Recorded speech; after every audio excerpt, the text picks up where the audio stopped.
Welcome to the ThinkData Podcast, and on today's show, I welcome Ryan Wang. He is the CEO and co-founder of Assembled. Assembled are a hypergrowth startup, and they work specifically in the AI-powered workforce management space, and they help companies such as Etsy, Robinhood, and Stripe forecast, schedule, and manage global support teams more efficiently. It's great to have you on, and obviously I know we spoke a few weeks back now, and as alluded to, you're kind of West Coast, East Coast, Europe, you're kind of all over. But what I'm really keen to do is kind of take the initial intro back to day one and when you kind of had that kind of eureka moment and that kind of spark behind Assembled. When was that moment, and kind of when did you identify that gap in this space? Yeah, great to be here, Alex, and thanks for that tee up. It goes back to I was a machine learning engineer at Stripe, and this was I had joined circa 2014, and it was an 80-person company at that time. I was working on fraud detection, so nothing to do with customer support at all. But one of the striking things about Stripe was that the co-founders, Patrick and John Collison, they would do support themselves. They would have the whole company over to their apartment just a couple blocks away from the office to do the whole company support rotation. And so it was really, really clear how much they cared about it. And you go ask a lot of the great startups, they all start this way. You know, the early days are extremely, extremely customer centric, customer obsessed. Slack has a similar story about a company support rotation in the early days. But then you get big and you grow, and Stripe doubled essentially every year that I was there. And then you find that you can't have the co-founders in the apartment. You can't have the whole company doing that. And then you look around and wonder, well, what happened to those days when we cared a lot about support? Because now on the other end of it, you observe it's actually not as good as it used to be. It's a little clunky. It's hard to get to the right person. It's hard to get to the right answer. And the learning that we had was, as consumers, when we see that on the other end, it's not that companies don't care about great customer support. It's actually very hard to deliver well at scale. There's lots and lots of people. There's more products than ever. There's a global footprint 24/7, not just, show up 9 to 5 and do as much as you can. So that was the observation around Assembled, was just how do you help companies scale great customer support from that early days of when it's the founders in the apartment? And when we started, one of the answers was workforce management, was this platform around, it's really machine learning based forecasting and figuring out how many people do you actually need. And of course, in the age of AI, that has evolved. Now that's also building AI agents to automate some of the tier one work, the simple, repeatable work, as well as to orchestrate, figure out which work should go to AI, what work should go to humans. And both in the near term, if somebody asks, like if you or me ask, I want to talk to a person, get me to a person. Okay, let's get you to the right person. Or a month out, a year out, figuring out the hiring plan, the capacity plan around, okay, how many people do we need with which skills and which locations to handle the tier 2, tier 3 work that AI agents aren't handling? Yeah, it's really interesting. You raise an interesting point where companies in the early days are so customer centric, or the good ones are, and that's their world, because they need those customers to obviously build revenue, but then they almost become a victim of their own success, where founders, co-founders have to focus on other things.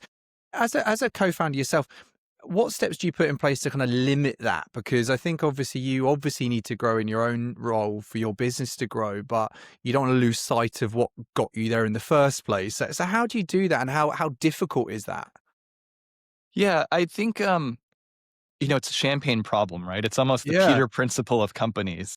You succeed to the point of maximum, gosh, their Got support so many really sucks. customers. Yeah, right. So I do think a lot of companies have it kind of the right way. It's the Y Combinator, make something Mm. people want. And when people want it, there's this kind of overwhelming rush. And then you need to figure out how to deliver it. One of our customers during the 2020, 2021 era was Robinhood. And they experienced this in just kind of light speed motion. When we started working with them, I want to say that there were 100 people in customer support. 2 months later, this was Bitcoin, this was meme stocks. There were 1,000 people overnight. So I just think you can't really prepare for that type of thing. You just have to hold on for dear life. And both Robinhood support was holding on for dear life, trying to figure out how to launch 24/7 phone support when the SEC was kind of all over them and told them they needed to do it. But also we as a platform were holding on for dear life as they were scaling and trying to keep up with their growth. And and provide all the tools that they needed to now manage a global distributed team of 1,000 people rather than 100 people. But I think to actually answer your question, one of the things that was consistently true about Robinhood and about the best companies that we see, when Robinhood launched 24/7 phone support, they wrote this blog post about it, and they talked about in the first line their mission, which was to make investing accessible to everyone. And then they had the second line that was very poignant for me, and I tell new assemblers the second line was, and making investing accessible to everyone means making sure we're there for people when they need us, i.e. a statement about customer support. And so I think the great companies have it baked into their DNA, and you're never kind of on the other end of it looking and saying, well, now we've reached the scale where we just don't have to give a crap about our customers. No, there's this baked in ethos, which is, oh, well, shoot, now we're at a much, much bigger scale, but we have to get back to that high quality, customer obsessed, and have it show up in the operations. So I think the best companies are able to kind of return to that same idea, just at different stages. Yeah, and I think on the flip side is there's so many competitors in the new world of AI that are spinning up every day, and it's a bit easy now for customers to go somewhere else. And if you're not holding on to those customers that ultimately got you there in the first place, it won't take much for them to leave and go elsewhere. Yeah, and the thing that really and we are in the AI for customer support space, right? So we have AI agents and we talk about the 70-80% containment, but it really confuses me that the industry has landed on containment or deflection as a terminology of Yeah. success. How many times have you wanted to be deflected by support? And then on the flip side, again, we talk to leaders and we say, you know what, if you're trying to contain or deflect, here's 100% deflection strategy that requires $0 of cost, and that's just called turn customer support off, right? Mm. And that of course is as absurd as it sounds, because most of the leaders I talk to, they want to deliver high quality support, just back to that ethos, and they're trying to figure out how, and they're trying to figure out how to line all the pieces up.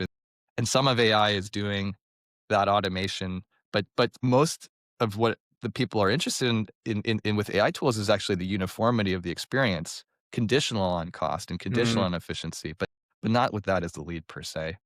Yeah, no, I like that, and it's interesting because obviously customer support and customer operations is front and center, obviously, of your business and the problems you're solving. You've mentioned before that you don't necessarily see AI displacing jobs as much as maybe the wider market that I operate in talk about and publicize. Why do you think that's not the case? And in terms of how that helps you with what you're building assembled, can you talk us through that? Yeah, I think the displacement story is a little bit of magical realism around people looking and saying, wow, so many people working in customer support. And it's true. There's something like 3 million people, according to the Bureau of Labor Statistics in the US. There's not great statistics in the broader world, but it's something like 20 million. And when people talk about displacement, I think they are looking at that efficiency storing and, wow, if we could automate 80% of this, just think about how big the TAM is, the amazing TAM.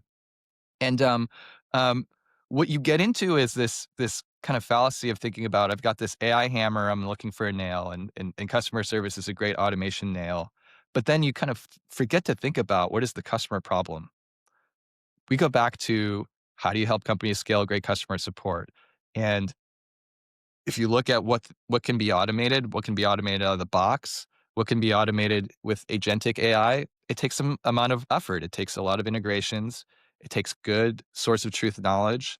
And then when you go watch the people who are doing this kind of work, who you think you're going to automate away, you see, yes, a bit of repetitive, a bit of simplistic work, but you also see fairly complex workflows that do require fairly well integrated systems that are currently extremely disparate. And I'll just give you an example where I was in Dallas visiting a BPO of one of our financial services customers, and we were just shadowing people. And one of the women I was shadowing, she had a monitor on the left side of her desk, her laptop in the middle, and another laptop on the right side. It kind of looked like one of these trading desks.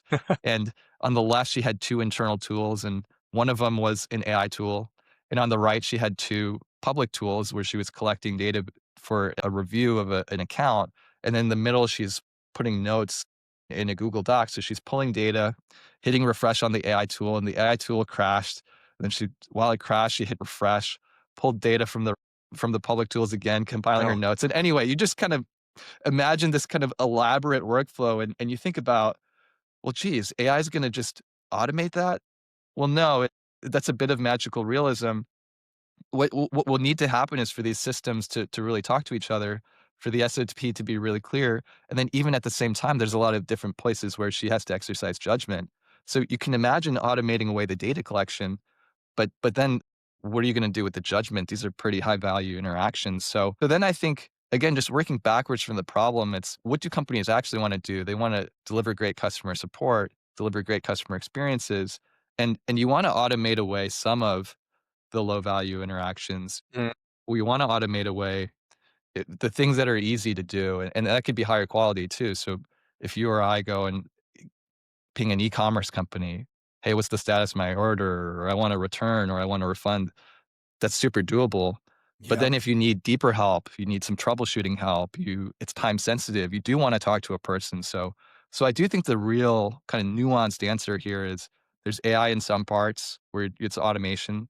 There's AI in other parts where it's augmentation and helping people doing those elaborate workflows do them much more quickly and much more efficiently. And then there's figuring out this orchestration, getting the right work to the right people and getting work to AI agents where appropriate. That I think it's just a little bit more boring to talk about because it's just so many steps. But that's operations. Yeah. That's operations. It's the devil's in the details. It is, yeah. And I've got a question for you on that point then.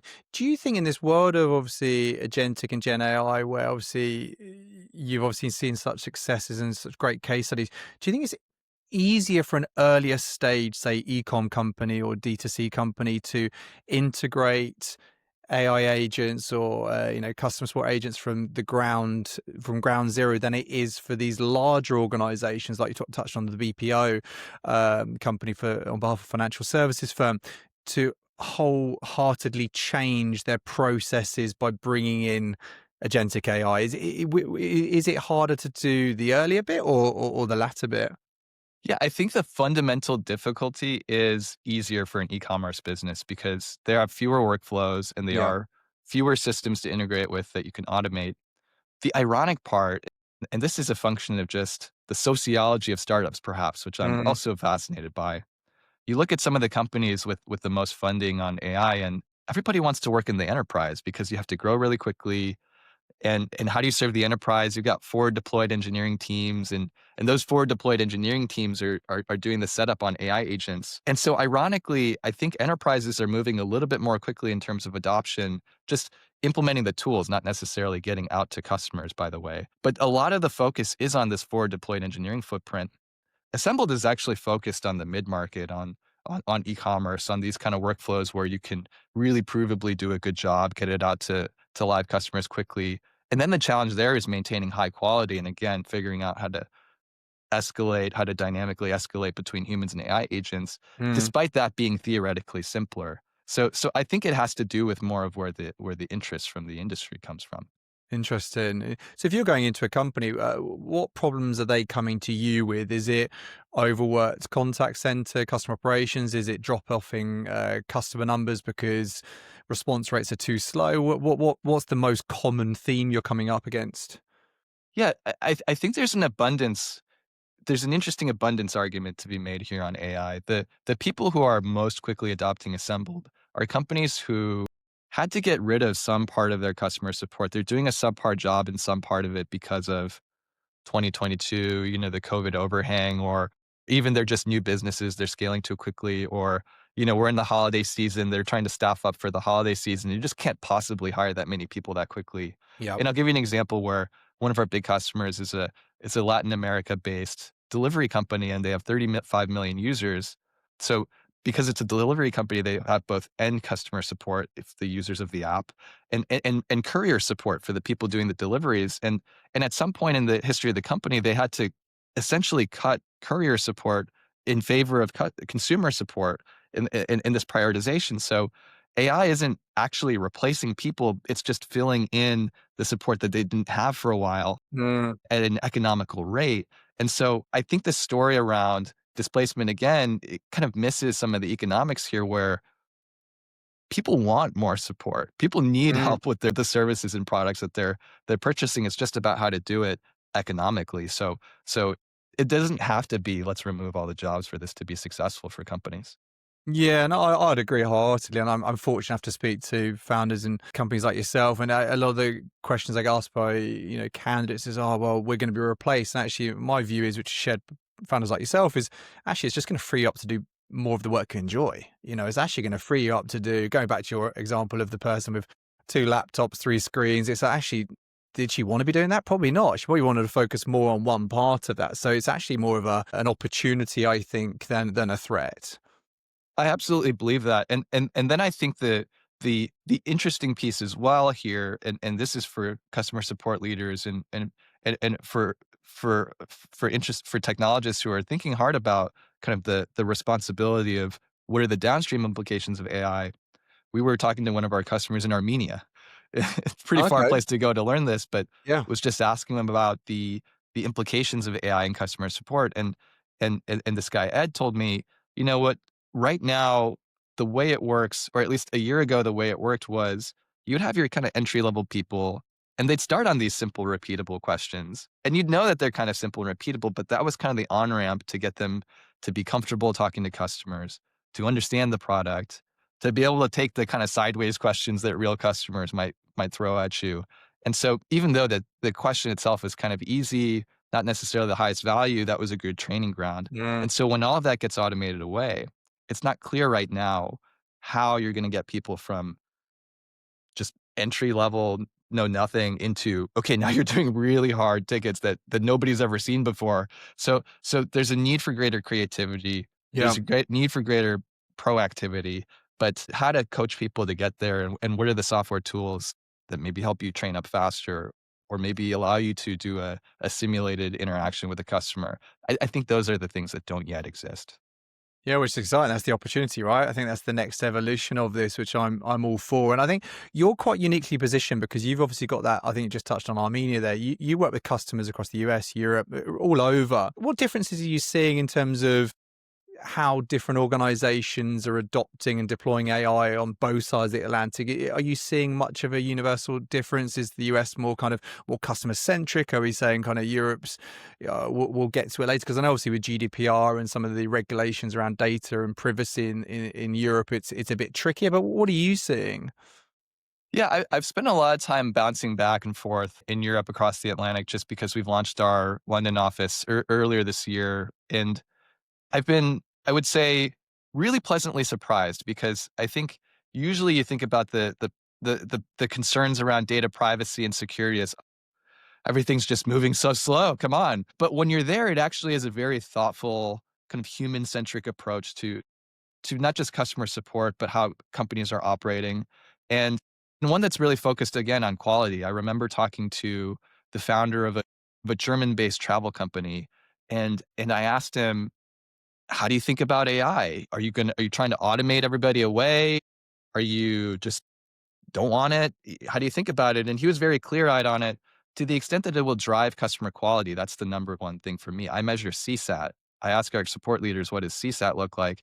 And he still does support rotations himself. This is a company that does about $1 billion in revenue, Wow. or €1 billion in revenue. I guess that's pretty similar.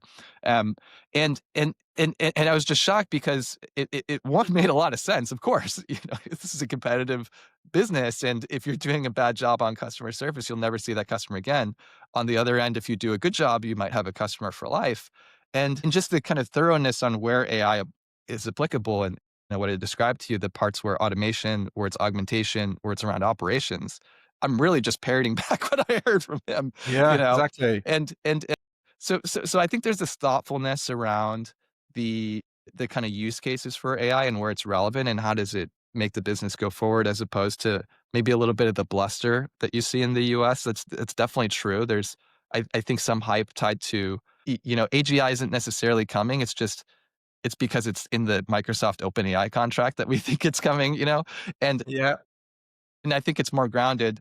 The other part I think too is this feeling of social responsibility. And I talked about that example of, what is going to happen to the new support agents or even whatever role that they will later become, that role will evolve into when the kind of entry level work no longer exists. I think a lot of European companies are on the forefront of thinking about those questions. I think we have partnered with a number of our customers in just thinking about, well, there are these roles that used to exist or currently exist in contact centers, such as the quality assurance analyst.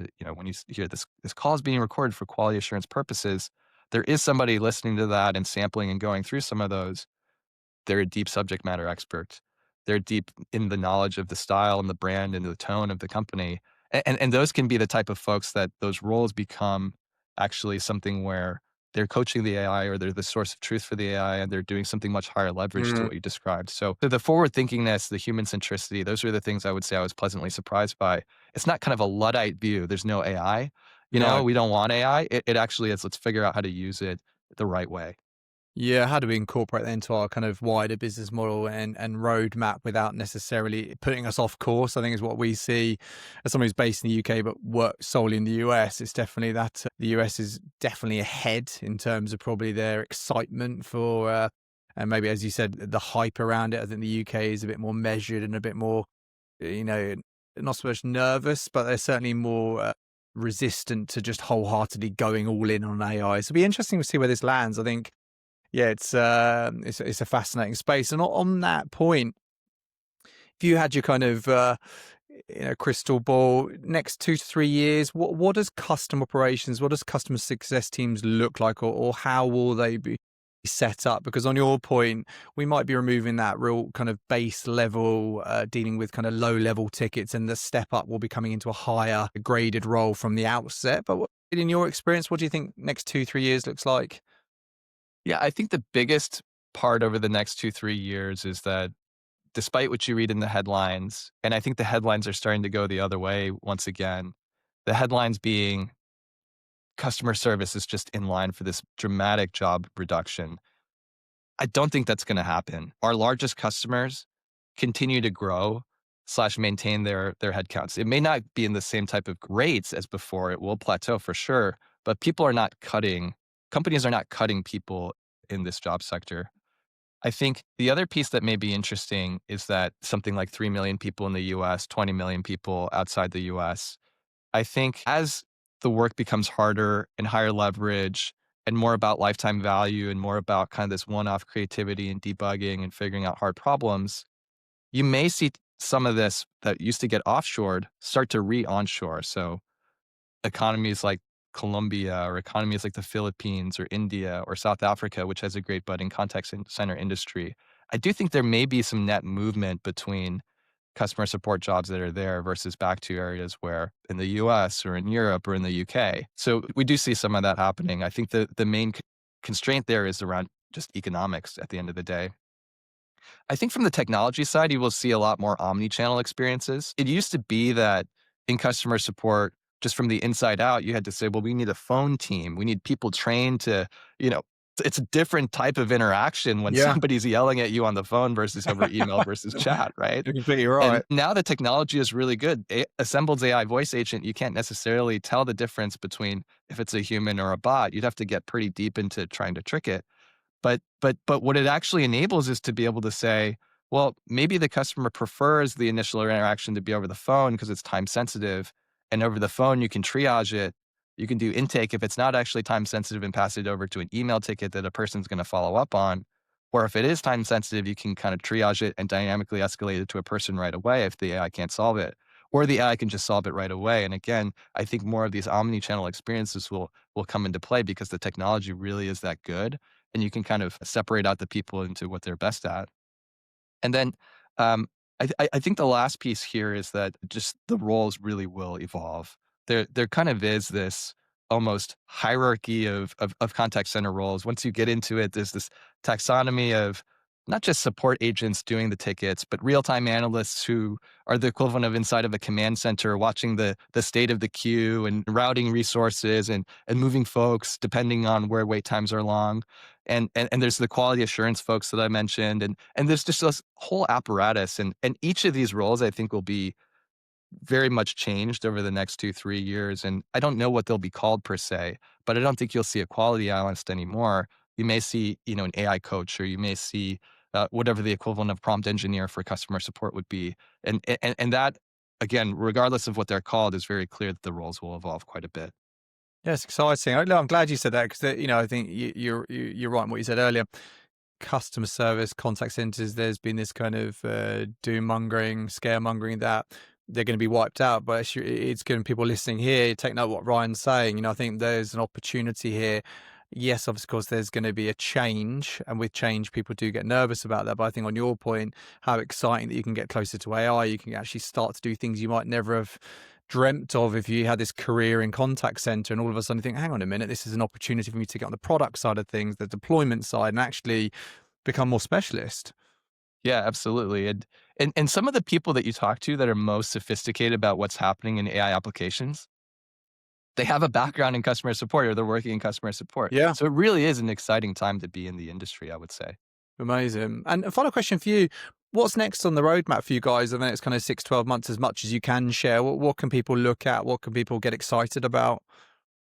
Yeah, I think one big piece that we're really excited about is just lowering the barrier to entry on AI agents. So our chat support, voice support, email support. Just to go back to some of the things that we were talking about, a lot of the companies that are really on the forefront are actually focused up market, and you need a whole forward deployed engineering team, and you need your own internal engineering team to deploy the stuff. We're actually really excited to make voice agents self-serve, to make chat agents self-serve, and to be able to connect that really nicely to your existing human footprint. So if your end customers are asking, woof, another AI agent, no, I just want to talk to a person, you can design the experience around, well, what do you want to happen when the person asks? You want to talk to a person. Is that person available? Are they not available? Is it going to be a 15-minute wait time because our workforce management data tells it so? And so how do you want to do that? Do you want the AI to try harder? Do you want it to just tell the end customer, well, it's going to be a 15-minute wait. Are you sure? Or again, you can design the experience. So making it more self-serve and connecting it to the rest of the human workforce.